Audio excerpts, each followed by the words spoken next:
Hello everyone, आज के इस लेक्चर वीडियो में हम करने वाले हैं स्टाइक्योमेट्री। मोल कंसेप्ट का बहुत ही इंपॉर्टेंट पोर्शन। और इस वाले पोर्शन से चाहे जेई हो चाहे नीट हो, हर साल क्वेश्चन पूछा जाता है और बहुत ही आसान क्वेश्चन होता है। मैं आपको बताऊंगा कि स्टाइक्योमेट्री के क्वेश्चन किस तरीके से सोल्व किए जाते हैं। इस वाले वीडियो के बाद हर एक क्वेश्चन को आप अप्रोच कर पाओगे, आप क्वेश्चन को स्टार्ट कर पाओगे, इस बात की मेरी गारंटी है। लेकिन जो मैं स्टेप्स आपको बता रहा हूं, उन स्टेप्स को आपको फॉलो करना पड़ेगा, तभी जो है आप स्टाइक्योमेट्री के क्वेश्चन बढ़िया से कर पाओगे। ठीक है भाई। तो बढ़िया से अपन एग्जाम्पल लेके चीजों को समझेंगे और फिर एक जेई का क्वेश्चन अपन करेंगे कि किस तरीके से जो है स्टाइक्योमेट्री क्वेश्चन को अपने को अप्रोच करना होता है, उसकी स्टेप्स क्या होती है। क्योंकि देखो, स्टेप्स नहीं पता होती, फिर अपने को लगता है कि यार सारा क्वेश्चन अपन एक साथ ही सोल्व करते हैं, तो फिर वो वाली चीज थोड़ी सी हो नहीं पाती है। ठीक है भाई।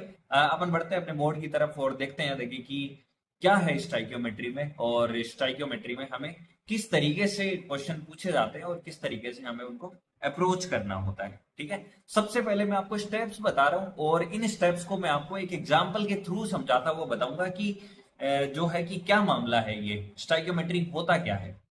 स्टाइक्योमेट्री में हम करते क्या है कि जो मोल कंसेप्ट है ना, जैसे लेट सपोज कैल्शियम कार्बोनेट होता है CaCO3, है ना। कैल्शियम कार्बोनेट को जब अपन हीट करते हैं, तो आपको पता है कि सर कैल्शियम कार्बोनेट को जब अपन हीट करते हैं यही होता है कैल्शियम कार्बोनेट, है ना। तो जब मैं इसको हीट करूंगा तो मुझे बताओ क्या मिलेगा। सर कैल्शियम ऑक्साइड मिलेगा, और कैल्शियम ऑक्साइड के साथ में मुझे क्या मिल जाएगा, CO2 मिल जाएगा। अब बात यह है कि मैं आपको ये वाली बात बोल रहा हूं कि कैल्शियम कार्बोनेट को जब आप हीट कर रहे हो ना, तो आपको CO2 मिलती है।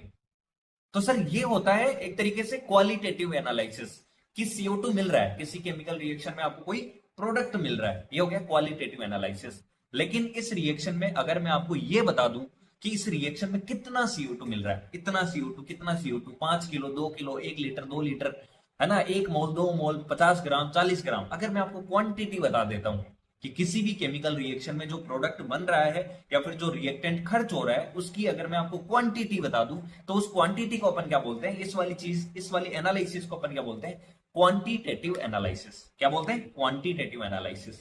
तो मोल कंसेप्ट में अपन क्या करते हैं, किसी भी केमिकल रिएक्शन का क्वांटिटेटिव एनालिसिस करते हैं। क्या करते हैं भाई, किसी भी केमिकल रिएक्शन का क्वांटिटेटिव एनालिसिस करते हैं मोल कंसेप्ट में। ये बात क्लियर हुई कि मोल कंसेप्ट में सर हम करने क्या वाले, किसी भी केमिकल रिएक्शन का क्वांटिटेटिव मतलब कि कितना प्रोडक्ट बना, इतना उतना, इसका इतना खर्च हो गया, इसका इतना बन गया, ये इतना मोल बन गया, ये इतना ग्राम बन गया, ये जो कितना इतना, ये जो ये वर्ड है ना, ये क्वांटिटी को बताते हैं। और अपन क्या करते हैं, मोल कंसेप्ट में क्वांटिटेटिव एनालिसिस करते हैं, किसका, किसी भी केमिकल रिएक्शन का। क्लियर होगी बात। तो जैसे इसमें मान लो कि मैं आपको बता देता कि CO2 कितना बन रहा है ना, तो फिर वो क्या हो जाता, क्वांटिटेटिव एनालिसिस हो जाता। ये चीज अपने को समझ में आ गई। अब सर चलते हैं क्वेश्चन की तरफ, क्योंकि देखो टाइम कम है और अपने को इंफॉर्मेशन ज्यादा आपको बतानी है, तो फटाफट से अपन चलते हैं, है ना, एक क्वेश्चन की तरफ, एक एग्जाम्पल की तरफ, जहां से मैं आपको बता पाऊंगा कि देखो ये वाली जो स्टेप्स आपको स्क्रीन पे दिख रही है, इनको आप किस तरीके से अप्लाई कर पाओगे। पहली स्टेप यहाँ पे लिखी हुई है, राइट दी केमिकल इक्वेशन। आपको सबसे पहले क्वेश्चन को पढ़ के ये पता लगाना है सर कौन किसके साथ में रिएक्शन कर रहा है और उस रिएक्शन में प्रोडक्ट क्या बनेगा। क्या पता लगाना है, सबसे पहले क्वेश्चन को पढ़ो, क्वेश्चन को सिर्फ और कुछ नहीं देखना, सिर्फ ये देखना है कि किस किस के बीच में रिएक्शन हो रही है, कौन दो लोग भिड़ रहे हैं और कौन सा तीसरा लोग को पैदा कर रहे हैं। बात समझ आई। जैसे लेट सपोज कि मान लो आपको किसी रिएक्शन को आपने पढ़ा और रिएक्शन को पढ़ने पर आपको यह समझ आया कि सर ए जो है ना, वो बी के साथ में भिड़ रहा है, बी के साथ में रिएक्शन कर रहा है, और बी के साथ में रिएक्शन करने के बाद में मान लो क्या बना रहा है, सी बना रहा है। ये सर केमिकल रिएक्शन है। क्या रिएक्शन हुई सर, ए जो है वो बी के साथ में रिएक्शन कर रहा है और सी बना रहा है। ये आपको क्वेश्चन पढ़ने पे समझ आया, क्वेश्चन भी करेंगे उससे भी समझ आ जाएगा, लेकिन एक समझा तो दूं आपको कि किस तरीके से चीजें होती हैं। सर पहला स्टेप तो आपका कंप्लीट हुआ, आपने बोला था कि सबसे पहले क्वेश्चन को पढ़ के आप ये पता कर लो कि कौन कौन भिड़ रहा है और कौन सा प्रोडक्ट बन रहा है। तो सर ए और बी भिड़ रहा है और सी आपके पास में प्रोडक्ट बन रहा है। Step 1 complete. याद रखना है सबसे पहले केमिकल रिएक्शन का पता लगाना है। सर स्टेप 2, सर उस केमिकल रिएक्शन को बैलेंस कर दो। सर बिना बैलेंस कोई रिएक्शन अगर है ना, तो उसका कोई सेंस नहीं है भाई, वो तो कबाड़ खाना है, ऐसे मान के चलो आप। अगर कोई रिएक्शन आपने लिखी और आपने उसको बैलेंस नहीं करा, तो मान के चलोगे आपने कुछ नहीं करा अभी तक। समझ आ गई बात। तो अगर आपने कोई रिएक्शन लिखी है तो उस रिएक्शन को आप क्या कर दो, फटाफट से बैलेंस कर दो। तो मान लो कि इस रिएक्शन को बैलेंस करने के लिए मैं यहाँ पे 2 लगाता हूं, क्या लगाना पड़ रहा है मेरे को यहाँ पर मुझे 2 लगाना पड़ रहा है, लेट सपोज यहाँ पर मुझे 3 लगाना पड़ रहा है, और इस रिएक्शन को बैलेंस करने के लिए मान लो यहाँ पर मुझे 4 लगाना पड़ रहा है। सर 2 स्टेप्स मेरे कंप्लीट हो गए। आपने पहला स्टेप मुझे बताया कि आपको क्या करना है भाई, केमिकल इक्वेशन लिखनी है। सबसे पहले आपको ये पता करना है कि कौन कौन भिड़ रहे हैं और क्या प्रोडक्ट आपके पास में बन रहा है। Getting my point. दूसरी बात, जो केमिकल रिएक्शन आपने लिखी है उस केमिकल रिएक्शन को आपको बैलेंस करना है। क्लियर होगी 2 स्टेप्स। अब तीसरी स्टेप सर क्या बोलती है, उस केमिकल इक्वेशन को अंडरस्टैंड करना है, उस केमिकल इक्वेशन को समझना है। सर केमिकल इक्वेशन को क्या समझना है, हम तो उसको ही नहीं समझ पाए।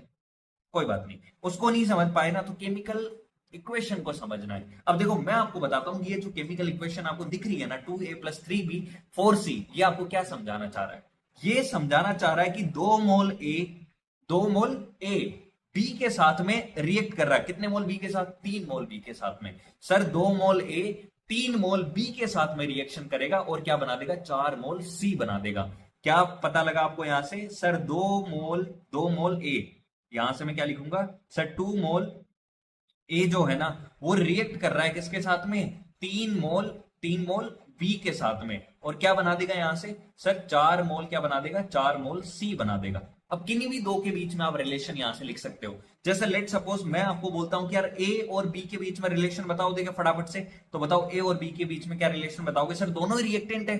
समझ में आती है यार। देखो अब ये चौथी क्लास वाली बात मैं नहीं कर रहा हूं। अगर रिएक्टेंट साइड में कोई चीज लिखी हुई है तो वो खर्ची होगी, प्रोडक्ट साइड में कोई चीज लिखी हुई है तो वो बनेगी।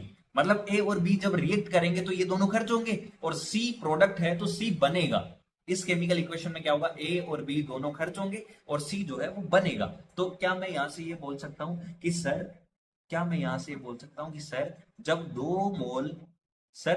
2 मोल ए खर्च होगा तो उस सेम टाइम पे बताओ कितना मोल बी खर्च होगा, सर 3 मोल बी खर्च होगा, और ये भी रिएक्टेंट है तो दोनों क्या होंगे, खर्च होंगे। तो अपन क्या बोलेंगे सर, जब 2 मोल ए खर्च होंगे ना तब बी के कितने मोल खर्च होंगे, at the same time B के 3 मोल खर्च हो जाएंगे। अब मान लो कि मैं आपसे क्वेश्चन पूछता कि भाई मुझे ये बताओ आप फटाफट से कि जब ए के मेरे पास में मान लो 5 मोल होते, ए के मेरे पास में कितने मोल होते, 5 मोल होते, तो मुझे बता दो कि बी के कितने मोल खर्च होंगे। तो निकाल सकते हैं सर, अब तो बचपन वाला क्वेश्चन हो गया। मुझे बताओ आप, मैं यहां पे एक चीज आपको पूछना चाह रहा हूं कि दो पेन मान लो कि कितने रुपए के आ रहे हैं, 2 पेन आ रहे हैं मान लो 12 रुपए के। कितने रुपए के आ रहे हैं, 12 रुपए के। तो मुझे बताओ एक पेन निकाल सकते हैं ना अपन कि एक पेन कितने रुपए का आएगा, खुद ही बताओ। देखिए 2 पेन 12 रुपए के, तो एक पेन कितने रुपए का आ गया सर, 12/2।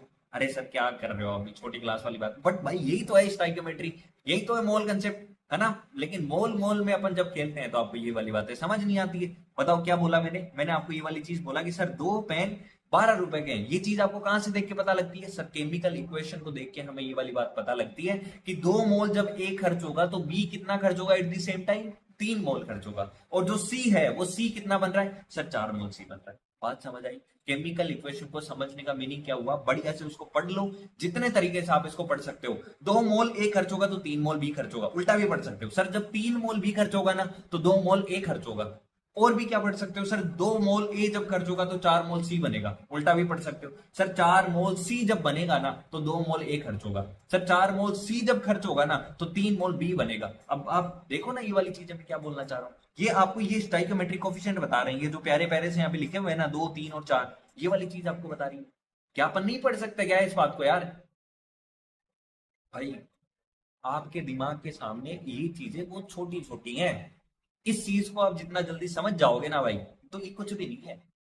किसी आदमी ने बैठ के केमिस्ट्री बनाई है भाई, रिसर्च करी है उसने, एक एक चीज ये ए बी रिएक्ट करके प्रोडक्ट बनता है, किसी ने रिसर्च करा। सोचो तो सही बात को, हम तो रिसर्च वाली चीजों को पढ़ रहे हैं, आप इसी में बोलते हो कि सर ये चीज समझ नहीं आ रही, ये चीज ऐसे नहीं आ रही, ये चीज वो नहीं आ रही। अरे भाई क्या है ये, है ना। तो आपकी औकात से ज्यादा कुछ नहीं है यहाँ पे, ये बात आप सोच लो, ये बात आप दिमाग में फीड कर लो।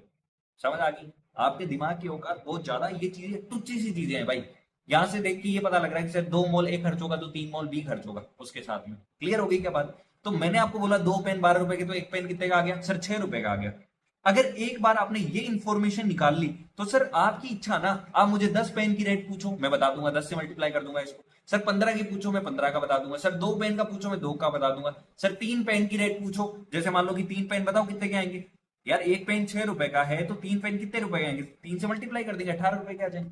तो यही तो बात ये बोलना चाह रहा है कि जब 2 मोल ए खर्च हो रहा है तो उस टाइम पे बताओ बी के कितने मोल खर्च हो रहे हैं? सर बी के 3 मोल खर्च हो रहे हैं।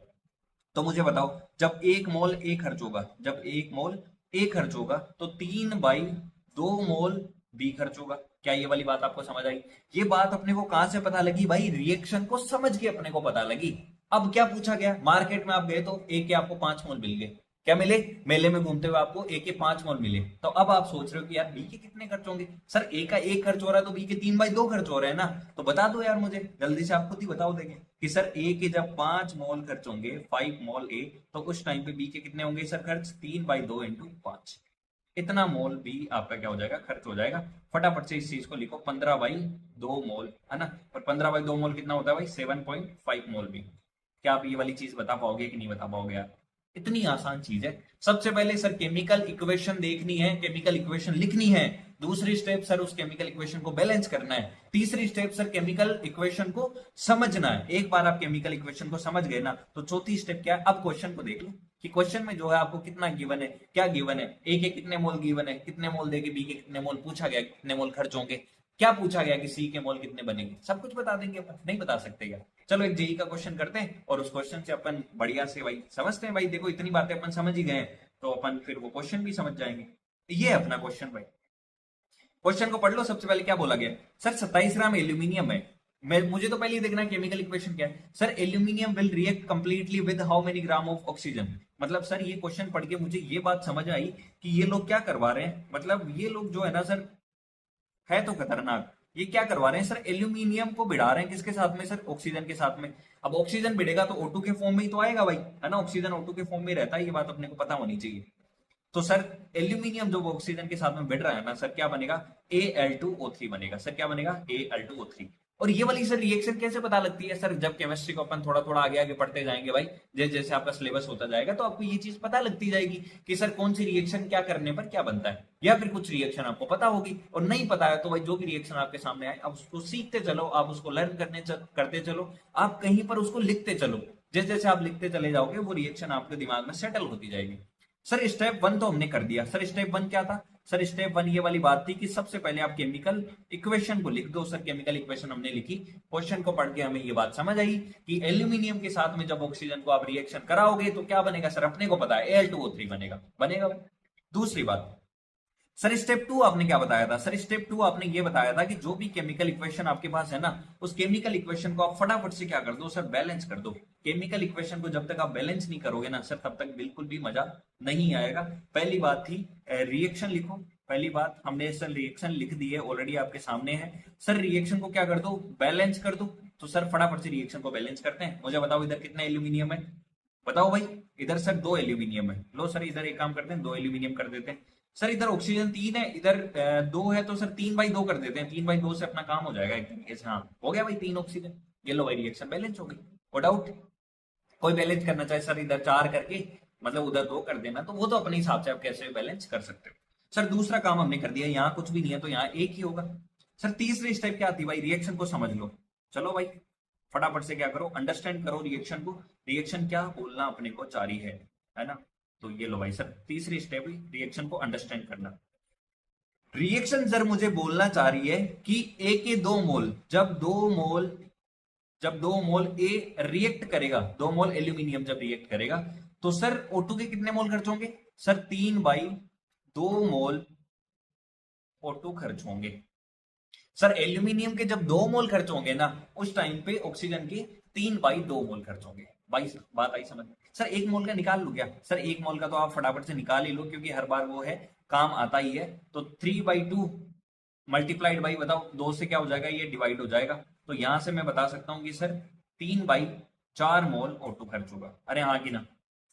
सर रिएक्शन को पढ़ने पर मुझे क्या समझ आया? रिएक्शन को पढ़ने पर मुझे ये बात समझ आई कि 2 मोल एल्यूमिनियम जब खर्च होगा तो ऑक्सीजन के कितने मोल खर्च होंगे? फटाफट बता दो। 3/2 मोल खर्च होंगे। सर Al2O3 एल्यूमिनियम ऑक्साइड के कितने मोल बनेंगे? सर 1 मोल बनेगा। जब 2 मोल एल्यूमिनियम खर्च हो रहा है तो Al2O3 का 1 मोल बनेगा। सर जब 2 मोल एल्यूमिनियम खर्च हो रहा है तो ऑक्सीजन का 3/2 मोल खर्च हो रहा है। अरे बोलो ना यार, इस चीज को आप बार बार बोलो, आप खुद सीख जाओगे कि ये बात है क्या। आप उल्टा पढ़ सकते हो। सर 3/2 मोल O2 जब खर्च होगा तो एल्यूमिनियम कितना खर्च होगा? सर 1 मोल खर्च होगा। आई समझ? अरे कुछ गया दिमाग में? जाना ही चाहिए भाई। अरे मैं पढ़ा रहा हूँ तो जाएगा भाई, ऐसे कैसे नहीं जाएगा? समझ आएगा? वो डाउट इसमें? बोलो तो सही, बोल दो ना यार। आया समझ में? चलो फिर देखते हैं आगे बढ़े। ठीक है। क्या समझ आया रिएक्शन को अंडरस्टैंड करने पे? सर 2 मोल एल्यूमिनियम जब खर्च होगा तो ऑक्सीजन के कितने मोल खर्च होंगे? सर 3/2 मोल। पढ़ना आगे रिएक्शन को, बस अब क्वेश्चन पढ़ते हैं। बोला कि 27 gram aluminium react completely with how many gram oxygen? 27 gram aluminium. अरे यार कितना गिवन है? 27 ग्राम एल्यूमिनियम। बताओ 27 ग्राम एल्यूमिनियम का मतलब क्या हो गया? सर ये 27 ग्राम अपने को गिवन है। मोल निकाल दो क्या फटाफट से? भाई जो भी स्टोइकोमेट्रिक कोएफिशिएंट अपने को बताते हैं, मोल बताते हैं, मोल कि कितने मोल के साथ कितना मोल खर्च हो रहा है। तो एल्यूमिनियम का मोलर मास कितना होता है? 27। तो एल्यूमिनियम का आपको कितना मोल गिवन है भाई? 1 मोल गिवन है। कितना गिवन है? 1 मोल एल्यूमिनियम गिवन है। मोल कैसे निकालते हैं ऑलरेडी सिखा दिया हूं भाई। पहले वीडियो, पहले दूसरी वीडियो में ये वाली चीजें मैंने सिखाई थी। नहीं आता ना भाई, वो वीडियो देख लो, एकदम दिमाग में सेटल हो जाएगा। जिससे स्टाइकोमेट्रिक समझ आ रही है ना, सेम तरीके से क्लियर हुआ। तो क्या बोला गया सर? एल्यूमिनियम का 27 ग्राम है। 27 ग्राम मतलब 1 मोल एल्यूमिनियम। 1 मोल एल्यूमिनियम के साथ में O2 का कितना मोल खर्च होगा? सर ऑलरेडी निकाल के बैठे हैं अपन, है ना? ये वाली चीज बताओ क्या पूछा गया। तो बताओ यार, 1 मोल एल्यूमिनियम, सर जब 1 मोल एल्यूमिनियम खर्च होगा तो मुझे 3/4 मोल ऑक्सीजन की नीड पड़ेगी, मतलब इतना मोल ऑक्सीजन खर्च होगा। लेकिन अपने को मास पूछा गया है। बताओ मोल से मास कैसे निकालते हैं? सर इतना मोल है, ऑक्सीजन के मोलर मास से मल्टीप्लाई कर दो। ऑक्सीजन का मोलर मास कितना होता है? 32। इसको जब सोल्व करेंगे तो 8 से कट गया, 8 3 24। सर 24 ग्राम ऑक्सीजन लगेगा। क्या लगेगा भाई? 24 ग्राम ऑक्सीजन।